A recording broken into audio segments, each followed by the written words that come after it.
So, Jane, of course, you're going around the country talking about cost of living, doing the hard work about showing some really tough stories. And I remember there was one story in particular that has always knocked me for six. While I was talking before about today, people queuing for food in Sydney, Melbourne and also in Queensland, that there was a person in Perth. And the person in Perth gave evidence to your committee that they wanted the ice, because the ice could keep what little food they had in their car cold, but then it would also start to melt down and then be a source of water for the family that was living in the damn car. Now, we heard last week about the Prime Minister saying, the number one focus of this government is cost of living.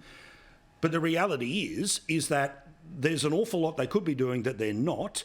Again, you've been doing this around the country.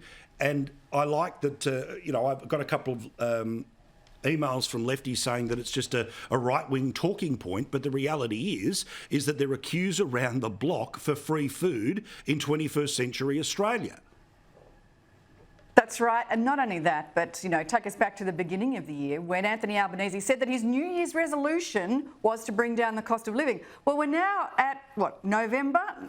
It's kind of getting close to the end of the year, and the cost of living is just getting worse. Of course, the big concern for Australians is that tomorrow the Reserve Bank will have to respond to that increasing inflationary pressure that just doesn't seem to be alleviated. And there's a reason why for that, and that's because the Labor government doesn't have a plan to tackle inflation. It talks about the cost of living in terms of subsidies, what it's done to subsidise childcare, what it's doing to subsidise your electricity bill, what it's doing to subsidise. That's all taxpayer money that's being spent.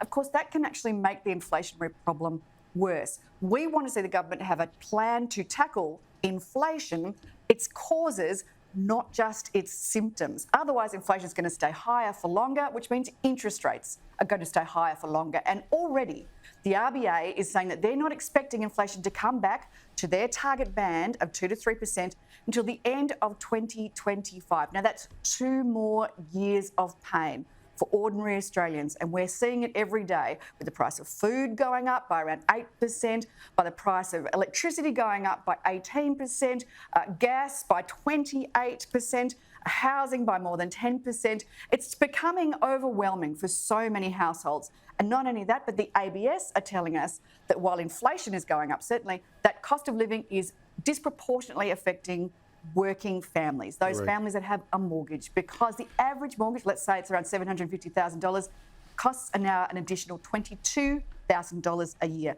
That's not the sort of money you find down the back of the couch.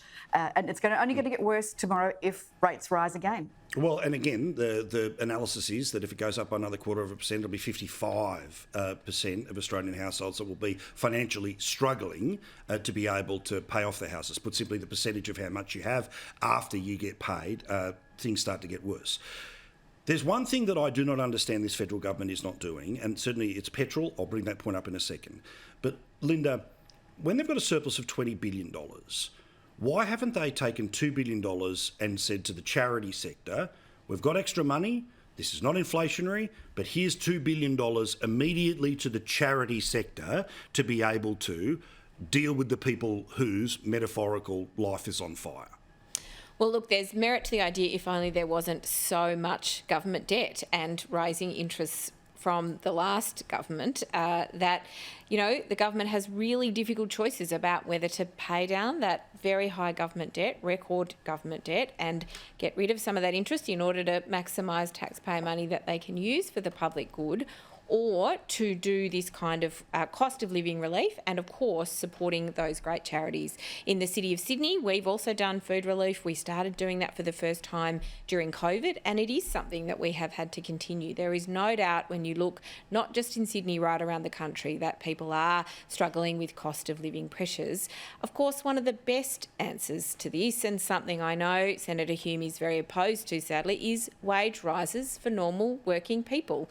What we need is to make sure that in the face of those increases, people can afford, when they're working, to ensure that they can pay for these increasing cost of groceries, increasing cost of petrol and other cost of living increases. And so it's why, you know, the Closing the Loopholes Bill, all those really important industrial reforms that will allow people to get paid more fairly, that is going to make a really significant difference. It's disappointing to see the coalition opposing these kinds of measures that will improve the lives and improve the buying power of normal working Australians.